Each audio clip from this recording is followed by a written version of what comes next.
Olá pessoal, eu me chamo Vanderlei.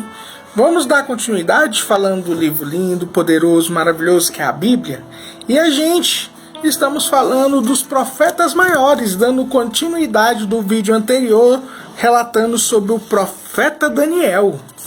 O profeta Daniel, que a gente vê no livro de Daniel, capítulo 6, que ele foi livrado da morte, ali na cova dos leões, a mando do rei Dário.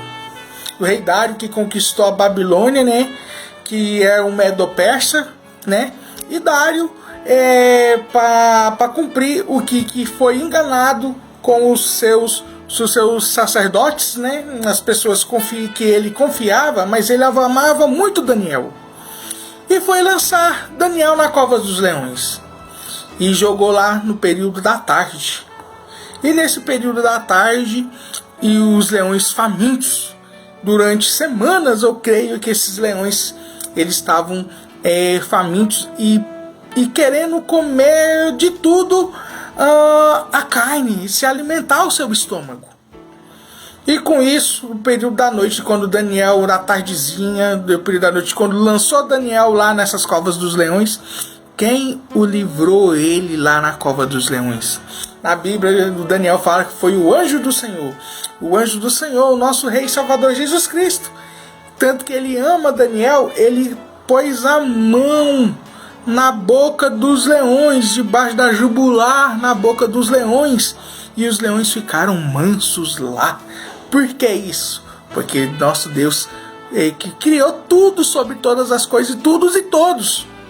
E os leões ficaram que nem uns gatinhos lá a noite toda. E Daniel sendo livre de ser devorado pelos leões. E com isso, Daniel, no cristianismo, ele é considerado uma figura muito importante no cristianismo.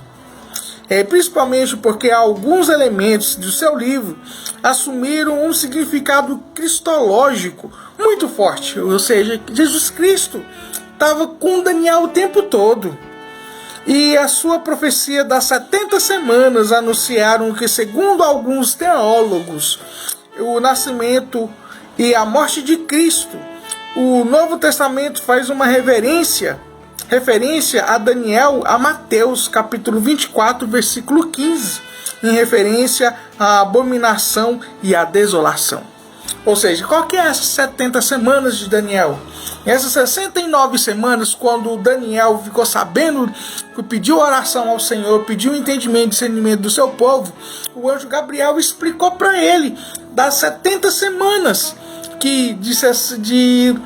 quando Daniel recebeu a profecia, do anjo Gabriel, liberado pelo nosso Senhor Rei Salvador Jesus Cristo, até a morte do ungido, inteira 69 semanas. Ou seja, as 69 semanas ali da profecia de anjo Gabriel, que o anjo Gabriel ele anuncia tudo o que é referente ao nosso Rei Salvador Jesus Cristo, o Messias. Desse ponto, do ponto que ele foi recebido essa profecia, até a morte do ungido. Quem é esse ungido? Morte de cruz. O nosso Senhor Rei Salvador Jesus Cristo, ele morreu, inteirou ali 69 semanas.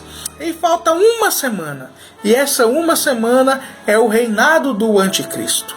É o reinado da abominação. É o reinado onde que ele vai agir ferozmente contra o povo de Israel e as pessoas que ficaram na grande tribulação. Na tribulação e na grande tribulação, no período de 7 anos, ele vai perseguir o povo de Deus. Isso é sem sombra de dúvida, vai perseguir literalmente o povo de Deus. E falta uma semana. Aí eu falo a questão. Então fala uma semana é 7 anos. Depois da morte de Jesus Cristo, passou mais de 2000 anos. Aí entra que eu falo para minha esposa. Deus parou o seu cronômetro cronológico, parou o seu relógio cronológico, porque hoje é o período da igreja. É o período da igreja, é o período de adorar e exaltar e bendizer o nome do Senhor Jesus, até que Ele venha. E nessas 70 semanas refere isso. e a gente...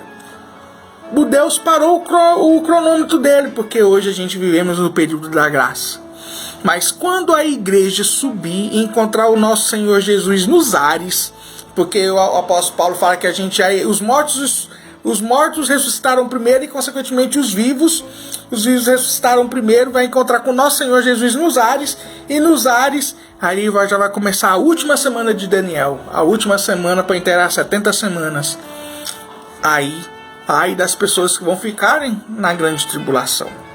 E isso relata também no Mateus capítulo 15, né? E qual foi a sua morte dessa profecia toda, Daniel dando essa profecia, que por isso os cristãos estudam muito o livro de Daniel e o livro de Apocalipse, porque são muito parecidos, são muito cronologicamente. E a sua morte? Como é que foi a sua morte? Daniel tem registros da data das circunstâncias da sua morte. A última menção de Daniel, no livro de Daniel, no terceiro reinado de Ciro, é possível que Daniel não tivesse ainda muito tempo para ser depois disso. Se ele era adolescente quando saiu da Babilônia, foi levado para a Babilônia, quando tinha mais 80 anos de idade, quando recebeu a visão registrada no capítulo 10 a 12 do seu livro, do livro de Daniel. Ou seja, ele já era quase idoso, já por volta de 80 anos, né? Depois que a Babilônia foi sitiada, os sucessores de rei Nabucodonosor II foram mortos, o Belsazar, um neto dele, e consequente o rei Dário. E o do rei Dário, né, ficou pouco tempo também. E a declaração do anjo a Daniel: e quando a ti mesmo vai para o fim, descansarás, porque no fim dos dias erguerá para receber a sua sorte, para indicar a sua vida estava chegando ao fim, e tendo ele a certeza de ser ressuscitado. Daniel 12:13. E alguns surgirão que Daniel não voltou para a Judéia após o fim do cativeiro. Ele não voltou, ele permaneceu na Babilônia. Enquanto outros afirmam que realmente voltou para a Judéia e morreu lá. E algumas fontes rabínicas supõe-se que ele ainda estava vivo durante o reinado do rei Assuero. O rei Dário foi dizimado e foi para o rei Assuero. Assuero, que é o próximo, né, o próximo reinado. E com a Targum Rishon, que é ataque à morte por Amã, o perverso primeiro-ministro de Assuero, tornou-se identificado como Daniel no Tangu Sheni. Daniel é identificado com Menucar, conselho de Xerxes, e punir Abash. Possivelmente Daniel tinha morrido em Suzã com 85 anos.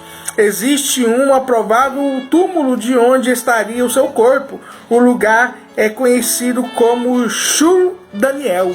Ou seja, depois que os gregos, os medo-persas, né, os Xerxes, que ele foi casado com a rainha Esté, a rainha Veste, ela recusou ao banquete. E uns estudiosos relatam que o profeta Daniel, ele foi que falou isso para o rei Xerxes, né? Mas tem o suposto túmulo lá nessa região, na região da Síria. Mas eu falo para você uma coisa: tanto que Daniel foi amado por Deus, ele ama você, ama a mim e a você. Só que tem uma diferença. Essa diferença é aceitar Jesus como o único suficiente Salvador. Porque o Deus Pai não vê eu, Vanderlei, como o ser humano, mas sim, quando a gente aceita Jesus Cristo como o único suficiente Salvador, o sangue de Cristo está sobre nós, lavado sobre o sangue dele. Que lavado sobre o sangue dele, Deus Pai não vê a gente como o Vanderlei, vê sim o sangue de Cristo em nós, através do Espírito Santo. Creio no nosso Senhor Jesus Cristo, como ele amou Daniel, ele ama você também, no nome poderoso, maravilhoso